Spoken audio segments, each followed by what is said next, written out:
विराट कोहली जो है वो एक फेमस क्रिकेटर हैं, बट वो मैचेस इंडिया में भी खेलते हैं और इंडिया के बाहर भी खेलते हैं और कुछ ब्रांड्स को वो ग्लोबली एंडोर्स भी करते हैं, यानी उनके लिए एडवर्टीजमेंट करते हैं और काफ़ी सारी इंटरनेशनल ब्रांड्स के वो ब्रांड एम्बेसडर भी हैं और वो काफ़ी टाइम इंडिया से बाहर रहते हैं, मतलब कि उनका स्टे इंडिया और आउट ऑफ इंडिया दोनों इक्वल होता है और कई बार आउट ऑफ इंडिया का ज़्यादा भी हो जाता है। तो वो अपनी सारी इनकम के लिए क्या इंडिया में टैक्स पे करने के लिए लायबल हैं?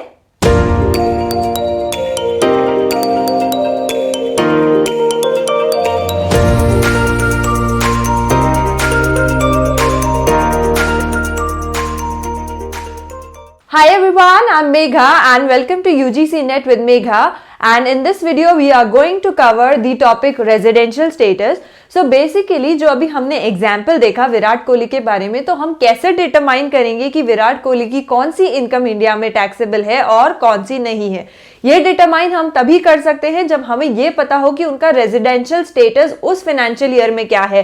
वो रेजिडेंट है, ऑर्डिनरीली रेजिडेंट है, resident but not ordinarily resident है, या उस ईयर के लिए वो नॉन रेजिडेंट है। उस अकॉर्डिंग हम डिसाइड करेंगे कि उनकी कौन सी इनकम इंडिया में टैक्सेबल है और कौन सी नहीं। हम एक फ्लो चार्ट की हेल्प से ये समझेंगे कि हम कैसे डिटरमाइन कर सकते हैं कि एक इंडिविजुअल रेजिडेंट है या नॉन रेजिडेंट है, और रेजिडेंट में भी ऑर्डिनरीली रेजिडेंट है या नॉट ऑर्डिनरीली रेजिडेंट है। रेजिडेंट है या नहीं है, इस चीज को आइडेंटिफाई करने के लिए एक टेस्ट होता है, बेसिक कंडीशंस का टेस्ट। उसमें दो कंडीशंस होती है, उनमें से कोई भी एक फुलफिल होने पे वो स्टेटस रेजिडेंट का मिल जाता है इंडिविजुअल को, और अगर कोई सी भी एक फुलफिल नहीं होती है तो उस केस में हम इंडिविजुअल को नॉन रेजिडेंट कंसिडर करते हैं उस पर्टिकुलर प्रीवियस ईयर या फाइनेंशियल ईयर के लिए। नाउ कंडीशंस क्या है? बेसिक कंडीशन क्या कहती है? या तो वो इंडिविजुअल 182 डेज या उससे ज्यादा इंडिया में रहा हो। कब? ड्यूरिंग रेलेवेंट प्रीवियस ईयर, यानी जिस प्रीवियस ईयर की हम बात कर रहे हैं क्वेश्चन में, उस प्रीवियस ईयर में अगर वो 182 डेज या उससे ज्यादा इंडिया में रहा है तो वो रेजिडेंट कहलाएगा, यानी कि उसने फर्स्ट कंडीशन अगर सेटिस्फाई कर दी तो वो हो गया रेजिडेंट। अगर ये नहीं है तो हम सेकंड, यहां लिखा है और, हम फिर सेकंड कंडीशन चेक करते हैं। वो क्या कहती है? वो ये कहती है कि एक इंडिविजुअल अगर 60 डेज या उससे ज्यादा ड्यूरिंग रेलेवेंट प्रीवियस ईयर, यानी अगेन जो प्रीवियस ईयर क्वेश्चन में दिया गया है उस प्रीवियस ईयर में अगर कोई इंडिविजुअल 60 दिन या उससे ज्यादा प्लस पिछले 4 सालों में, यानी कि जो प्रीवियस ईयर है उससे पिछले इमीडिएटली प्रीसीडिंग 4 इयर्स का मतलब क्या है? उससे जस्ट पहले के 4 सालों में अगर वो 365 डेज या उससे ज्यादा इंडिया में रहा है तो वो रेजिडेंट कहलाएगा। मतलब सेकंड में ये दोनों सेटिस्फाई होने चाहिए, 60 डेज और उससे ज्यादा प्लस 4 सालों में 365 डेज और उससे ज्यादा। अगर ये दोनों चीजें हैं तो सेकंड कंडीशन के सेटिस्फाई होने से भी वो रेजिडेंट हो जाएगा। बट अगर ये दोनों ही कंडीशन सेटिस्फाई नहीं हो रही है तो एक इंडिविजुअल को हम नॉन रेजिडेंट कहेंगे। अब नेक्स्ट चीज जो आती है, इस बेसिक कंडीशन के कुछ एक्सेप्शंस हैं। वो एक्सेप्शंस क्या है? उस एक्सेप्शंस का मतलब ये है कि हम सिर्फ पहली कंडीशन के लिए टेस्टिंग करेंगे, मतलब ये सेकंड कंडीशन एप्लीकेबल नहीं होती है इन एक्सेप्शंस के केस में। अगर फर्स्ट कंडीशन सेटिस्फाई हुई तो वो रेजिडेंट, सेटिस्फाई नहीं हुई तो वो नॉन रेजिडेंट। अब वो एक्सेप्शंस क्या है? एक्सेप्शंस है कि कोई इंडियन सिटीजन है और वो as a member of a crew, यानी एक शिप का क्रू मेंबर बन के अगर वो इंडिया से बाहर जा रहा है तो उस केस में उसके लिए सिर्फ ये कंडीशन एप्लीकेबल होगी। या फिर कोई सिटीजन है इंडिया का जो एम्प्लॉयमेंट के लिए बाहर जा रहा है इंडिया से, तो अगेन उसके लिए भी यही कंडीशन हम चेक करेंगे, ये वाली कंडीशन इनवैलिड रहेगी।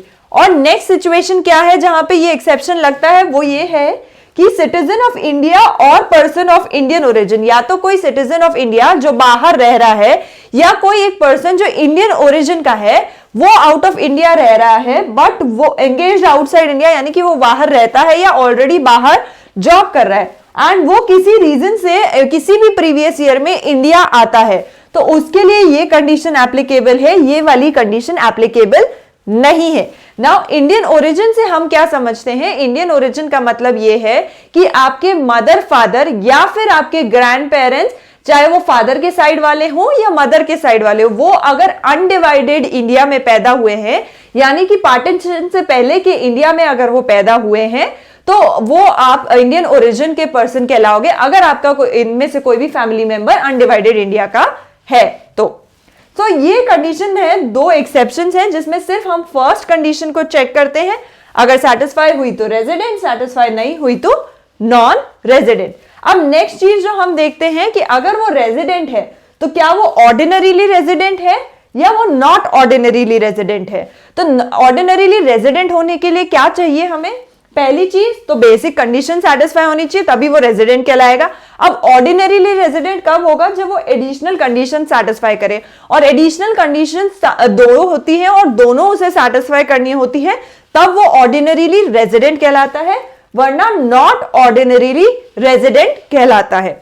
और एक चीज जो हमें यहां ध्यान रखनी है, अगर वो रेजिडेंट एंड ऑर्डिनरीली रेजिडेंट है तो उसकी सारी इनकम्स टैक्सेबल होंगी, चाहे वो इंडियन हो या ग्लोबल हो। तो अगर विराट कोहली के एग्जाम्पल में हम देखें और वो क्लासिफाई करेंगे रेजिडेंट एंड ऑर्डिनरीली रेजिडेंट में, तो उनकी जितनी भी इनकम्स हैं टैक्सेबल होंगी। और ये ऐसा क्यों हो पाता है कि या तो वो ये कंडीशन सेटिस्फाई कर देते हैं या फिर उनकी ये वाली सेकंड वाली कंडीशन हर हाल में सेटिस्फाई हो जाती है।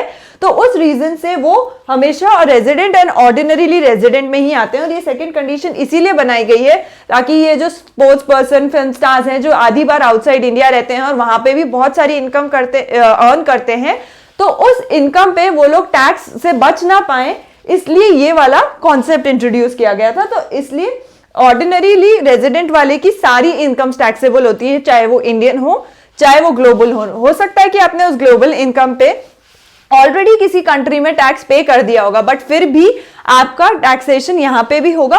वो अलग बात है कि डबल टैक्सेशन अवॉइड करने के लिए आपको कुछ रिलीफ्स मिलते हैं, वो एक अलग कॉन्सेप्ट है पूरा। But then there are reliefs जो हमें मिलते हैं अगर हमारी कोई ग्लोबल इनकम टैक्स हो रही होती है। तो अब अगर हम बात करें नॉट ऑर्डिनरीली रेजिडेंट, तो वो नॉट ऑर्डिनरीली रेजिडेंट कौन होगा, जो एडिशनल कंडीशन में या तो एक सेटिस्फाई नहीं कर रहा है या दोनों ही सेटिस्फाई नहीं कर रहा है, उस केस में वो नॉट ऑर्डिनरीली रेजिडेंट हो जाएगा। तो उसकी वो इनकम्स टैक्सेबल होती है इंडिया में जो या तो उसने इंडिया में रिसीव करी है, मतलब जो उसे एक्चुअली में इंडिया के किसी काम से मिली है, या फिर वो मानी जा रही है कि वो इनकम इंडिया में अक्रू या अराइज हुई है। तो उस केस में ये दोनों इनकम्स उसकी यहां टैक्सेबल होंगी।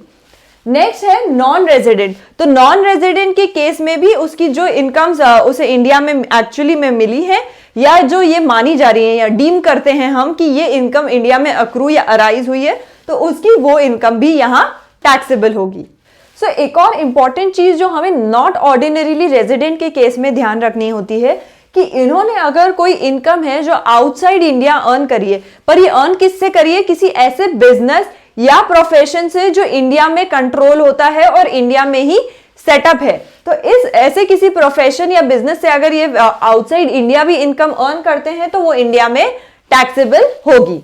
नाउ हम देखेंगे कि वो एडिशनल कंडीशंस कौन सी हैं जिनकी वजह से हम एक रेजिडेंट को ordinarily and not ordinarily classify कर सकते हैं। तो एडिशनल कंडीशंस क्या है, पहली एडिशनल कंडीशन क्या कहती है कि वो मोर देन इक्वल टू यानी कि 2 या 2 से ज्यादा साल इंडिया में रहा हो, 10 आउट ऑफ 10 ईयर्स जो कि इमीडिएटली प्रीसीडिंग है रेलेवेंट प्रीवियस ईयर के, यानी कि रेलेवेंट प्रीवियस ईयर से जस्ट पहले के 10 सालों में 2 या 2 से ज्यादा साल वो इंडिया में रहा हो। एंड कीप इन माइंड यहां पे एंड लिखा गया है, सो दोनों कंडीशंस का सेटिस्फाई होना बहुत जरूरी है। दूसरा क्या कह रहा है कि वो 730 डेज या उससे ज्यादा इंडिया में रहा हो, कितने सालों में, रेलेवेंट प्रीवियस ईयर से जस्ट पहले के 7 सालों में।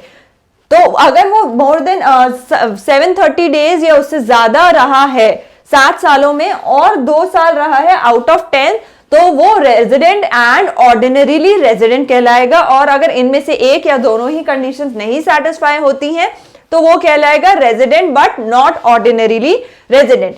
और एक और चीज जो हमें यहाँ ध्यान रखनी है वो ये है कि ये कोई से भी टोटल्स कैलकुलेट करने के लिए लाइक 182 डेज या उससे ज्यादा, 60 डेज या उससे ज्यादा, 365 डेज या उससे ज्यादा, या फिर ये 730 डेज या उससे ज्यादा, कोई भी चीज कैलकुलेट करने के लिए हमें ये जरूरी नहीं कि वो कंटिन्यूअस रहा हो। मतलब ये पॉसिबल है कि वो एक बार जनवरी में 30 डेज के लिए रहकर चला गया, फिर वो अपने जहां से जिस भी कंट्री में रह रहा था वो वहां चला गया, फिर वो वापस आया और वो यहां फिर रहा अप्रैल और मई के मंथ्स में। तो जितने भी मंथ्स में वो जब जब इंडिया में रहा वो सबका टोटल मिलाकर के 182 डेज, 60 डेज, 365 डेज या 730 डेज आना चाहिए, मतलब कंटिन्यूअस स्टे कंपल्सरी नहीं है। एंड एक और चीज जो इंपॉर्टेंट है और जो याद रखनी है वो ये है कि ये 2 years आउट ऑफ 10 कैसे हम डिटरमाइन करेंगे कि वो इंडिया में रहा था, तो वो हम डिटरमाइन ऐसे करेंगे कि वो इंडिया में इन 2 सालों में 182 डेज से ज्यादा रहा हो। सो अब हम इस क्वेश्चन को एक एग्जाम्पल की हेल्प से समझेंगे। क्वेश्चन कह रहा है कि मिस्टर एक्स एक फॉरेन सिटीजन है और उनका रेजिडेंशियल स्टेटस हमें डिटरमाइन करना है किसके लिए, असेसमेंट ईयर 2020-21 के लिए। तो ये अगर हमारा असेसमेंट ईयर है तो हमारे लिए हमारा रेलेवेंट प्रीवियस ईयर क्या होगा, हमारे लिए रेलेवेंट प्रीवियस ईयर होगा 1920, यानी कि ये वाला ईयर हमारे लिए रेलेवेंट प्रीवियस ईयर होगा। अब हम इस क्वेश्चन को सबसे पहले हम इसके अंदर बेसिक कंडीशंस के लिए टेस्ट करेंगे मिस्टर एक्स को। अगर वो रेजिडेंट है तो हम एडिशनल कंडीशंस के लिए टेस्ट करेंगे, बट अगर वो रेजिडेंट नहीं है तो हम आगे इस क्वेश्चन को सॉल्व नहीं करेंगे।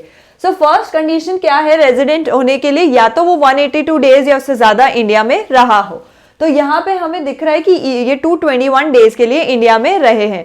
तो मिस्टर एक्स अगर 221 डेज के लिए इंडिया में रहे हैं तो ये फर्स्ट बेसिक कंडीशन सैटिस्फाई करते हैं, इसलिए ये रेजिडेंट हैं।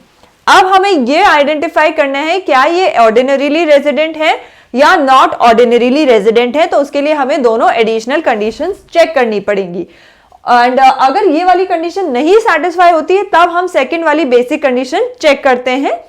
नाउ अब हम एडिशनल कंडीशंस देखें तो पहली एडिशनल कंडीशन क्या थी कि वो 2 साल या उससे ज्यादा इंडिया में रहे हो रेलेवेंट प्रीवियस ईयर से इमीडिएटली पहले वाले 10 सालों में। तो रेलेवेंट प्रीवियस ईयर हमारा 1920 है, तो इससे जस्ट पहले के 10 साल हो गए 1819 से लेकर के 910 तक।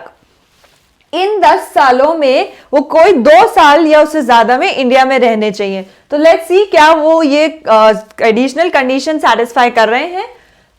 तो अगर हम देखें तो ये 15-16 में वो 183 डेज के लिए इंडिया में रहे हैं। नेक्स्ट अगर हम देखें तो वो 11-12 में भी 182 डेज से ज्यादा इंडिया में रहे हैं। तो हमारी फर्स्ट एडिशनल कंडीशन तो सैटिस्फाई हो गई। नाउ वील चेक कि हमारी एडिशनल जो सेकंड कंडीशन है वो सैटिस्फाई हो रही है यानी, और वो क्या कहती है 730 डेज या उससे ज्यादा पिछले 7 सालों में, जो रेलेवेंट प्रीवियस ईयर है उससे जस्ट पिछले के 7 सालों में अगर वो 730 डेज या उससे ज्यादा रहे हैं तो वो ऑर्डिनरीली रेजिडेंट कहलाएंगे। नाउ अगर हम 7 साल की बात करें तो वो 1819 से 1213 तक के होंगे, और इनका अगर हम टोटल लगाएं अगर हम देख लें क्लियरली भी देखेंगे तो ये 730 के आसपास कहीं नहीं आ रहे, मतलब ये तो क्लियरली विजिबल है कि ये 730 के आसपास नहीं आ रहा है। तो हमने क्या देखा कि हमारी जो सेकंड एडिशनल कंडीशन है वो सैटिस्फाई नहीं हो रही है। तो इस केस में मिस्टर एक्स रेजिडेंट तो है बट नॉट ऑर्डिनरीली रेजिडेंट है। That was all for this video. Thank you for watching this video, and don't forget to like, share and subscribe. And if you want me to cover any particular topic, you can leave your comments in the comment section. And for more details on our online course, visit our website www.ugcnetwithmegha.com, and the link for the website is given in the description below. And for regular updates, follow us on our social media handles.